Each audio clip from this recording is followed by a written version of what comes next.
મારા શિક્ષકોએ મને શીખવ્યું કે મહેનત કરવાવાળાની ક્યારેય હાર થતી નથી.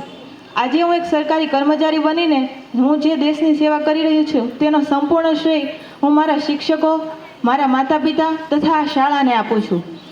વિદ્યાર્થી મિત્રો, આ શાળા એક ઇમારત નથી, પરંતુ આ શાળા તમને સપનાઓ બતાવે છે.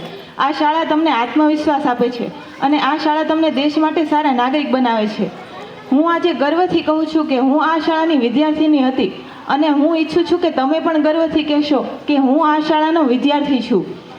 મારી બહેનોને કહેવાનું કે તમે ડરશો નહીં, સપનાઓ જુઓ, તમારી જાત પર વિશ્વાસ રાખો, કારણ કે દેશને તમારી જરૂર છે અને સમાજને તમારી શક્તિઓની જરૂર છે. આ પ્રજાસત્તાક દિન નિમિત્તે આપણે સૌ સંકલ્પ લઈએ કે દેશ સેવામાં હંમેશા હાજર રહીશું, શિક્ષકોની વાત માનીશું અને સારા માણસ બનીને દેશનું નામ રોશન કરીશું.